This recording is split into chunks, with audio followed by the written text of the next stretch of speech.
Welcome back, Funkers, to the Funker News Network. I'm Ronnie, your host, and I can't wait to walk you through this week's Funker 530 videos. We had a few bangers, and in the top slot today is going to be an admission, whether I like to or not, that Joe Biden was right. You should absolutely buy a shotgun. Now let's jump right in.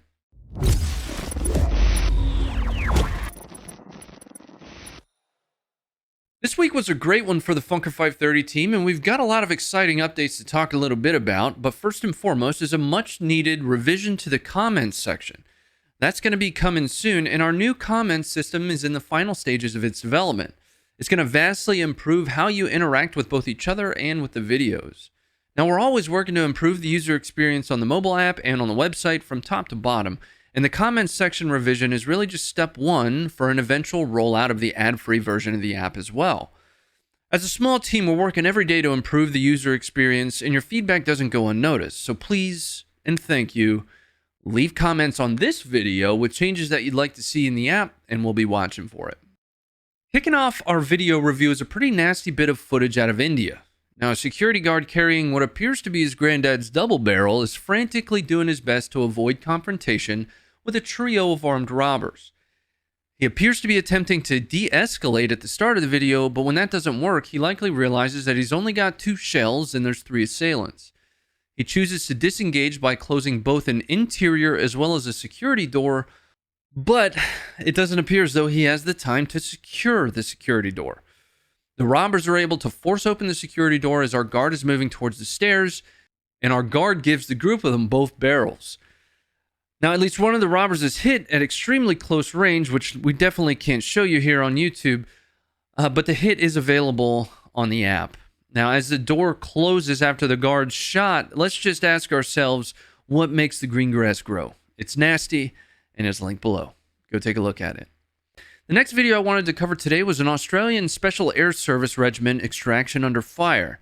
Now, this is a wild video to watch, and its professionalism and efficiency rolled into one. We have next to 0 details on this video, and that's likely because there isn't ever really a good reason to film a hot extract, right? As the SASR moves to their bird, presumably after a raid or an assault against an enemy position, they begin taking fire from a ridge line that has clear sightlines directly into the back of the bird. At least one of the SASR team members is injured, either during the extraction or prior to it, we're not sure.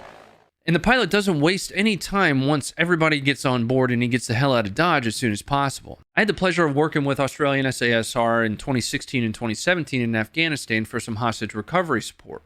It's no surprise to me here that these guys are cool, calm, and collected under fire, and just as professional as I remember them. I'd love to run into these guys again, and if I did, I'd probably hook them up with a sweet Gunbox Flex from our partner. The Gunbox is our sponsor for this episode of the Funker News Network, and we've talked a lot about their Guardian flagship gun storage option. Now, we're going to chat for a minute about the Gunbox Flex, though. This is a smaller, yet in some ways even better option for those of you that like to travel. The Gunbox Flex has all of the same tech to access your stuff that you're used to with the Guardian, and it really only forgoes the hydraulics. Now, it's got the RFID access, the fingerprint swipe access, the key code access.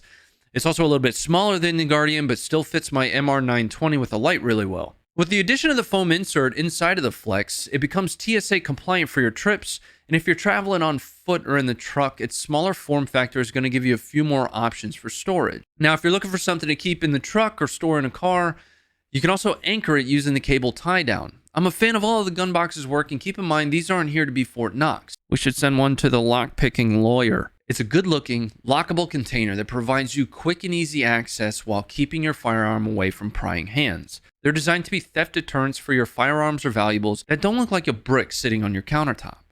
They accomplish that very well, and I do actually use this. Honestly, I have a Guardian sitting behind me.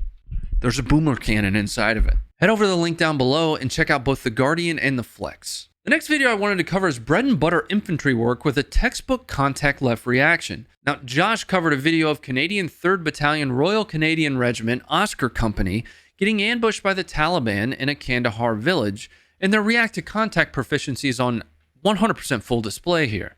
Now, Josh is a former Marine infantryman and lives for this kind of stuff. So in his own words here, immediate action drills, also known as IA drills, are military drills designed to provide swift and positive small unit reactions to certain scenarios. Most common amongst these IA drills are contacts front, left, right, and rear. Now, those are, of course, my left and right, not necessarily your left and right. But I guess if I put on the screen, then it would be left and right for you. These drills are the foundation on which infantry patrol operations are built, and they offer a standard operating procedure that the individual soldier can react with in a highly dynamic situation, such as taking contact. When drilled properly, these foundational skills allow every professional soldier to react in the same manner to most situations. Now, I say most because there is the old saying that no plan survives first contact. At a foundational level, if everybody knows what their immediate action needs to be, we can adjust based on what happens next. And that's what you're seeing in this video. The second contact is initiated by the Taliban. Each and every Canadian warfighter immediately reacts by maneuvering to cover and laying down a base of return fire.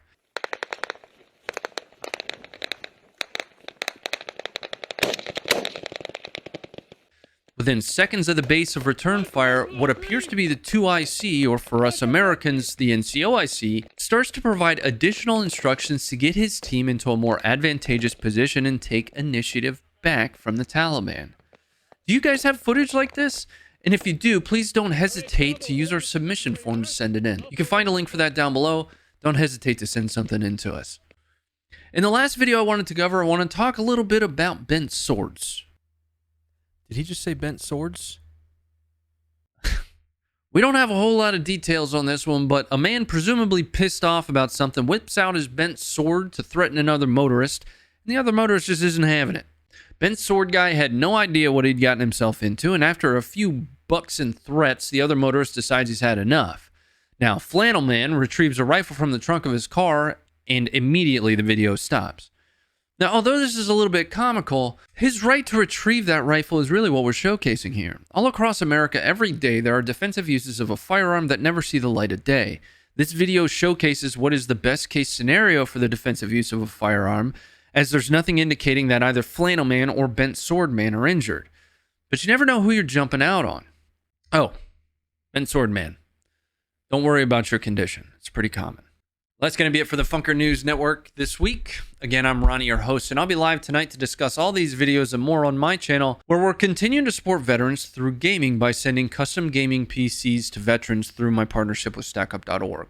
I also just became a YouTube partner. Head over there at the link below at 6 p.m. Eastern Standard for games and good people, and we'll see you soon. Stay informed.